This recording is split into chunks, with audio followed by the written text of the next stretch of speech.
Legend has it that the great 14th century warrior emperor Tamerlane warned that if anyone interfered with his grave, the world would, as he put it, tremble with unimaginable suffering. Almost 40 years ago, Soviet archaeologists did just that, and one day later the German armies swept into Russia. Rather more sensitivity and restraint marks the Soviets' firm approach to their 40 million Muslims as they try to at once control their strength and respect their traditions.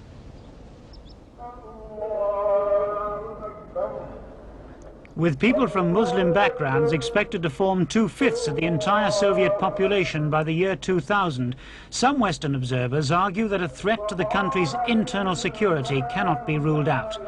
But we found that on the surface at least, Islam here has become the opium of old men, that increasingly the younger generation are abandoning the faith of centuries, are being persuaded there is little need for it in a strong atheist society which, although on paper might profess to tolerate the gods of many religions, in practice recognizes and encourages none.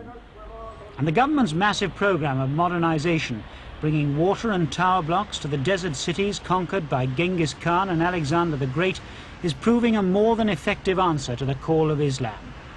As the Shah of Iran found out to his cost, those who would modernize an Islamic state should step slowly and with care.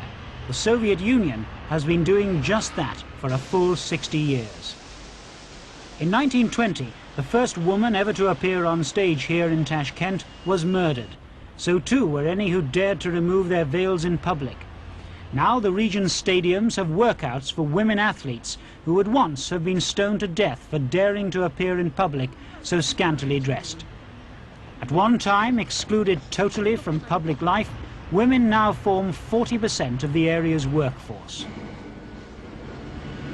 We came across these laying a new tarmac road just outside a mosque. Saw others acting as platform guards on the Tashkent metro, found others in a factory doing the toughest and dirtiest of jobs, and still more in a local library, being given the kind of educational opportunities that caused so much Muslim opposition when introduced last year by the Soviet-backed government in neighboring Afghanistan. And as they sprawl around the public lakes and recreation areas in the 100-degree summer heat, any traditional inhibitions these women might feel are clearly as minimal as their costumes. The children, head-shaven because of the heat, are now enjoying school holidays. But when back in the classroom, they plunge into a world of Marxist-Leninist ideology, in which political propaganda has completely replaced religious education. We have our own ideology. We don't need religion here, a senior local official told me. So more and more people, like factory worker Mohammed Jan, are growing up with the new way of life and being seduced by it. Born of still practicing Muslim parents, he himself no longer goes to the mosque. His cap is his only concession to the past. Complete change on the monumental scale envisaged by the Soviet government is by definition a slow business. In the Arab-type market, the old style of trading is slowly being replaced. Most have succumbed to the attractions of Formica shelving and a new covered market that would not be out of place in many Western towns. The Soviets claim that the standard of living of the Uzbek people is better than that of any of their Islamic neighbors. They point out that before the revolution, only 2% of them could read and write. Now the figure is 90%, compared, for example, to 10% in Afghanistan.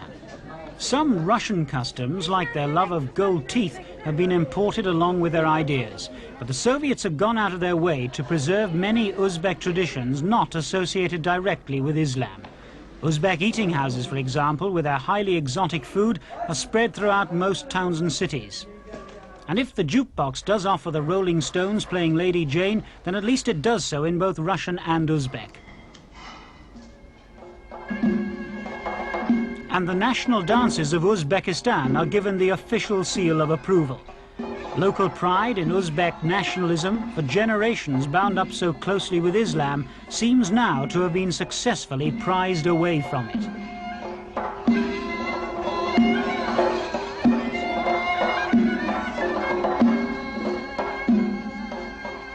And as Islam declines, the Soviets are confident enough to turn the finest mosques and religious schools into museums, into tourist attractions.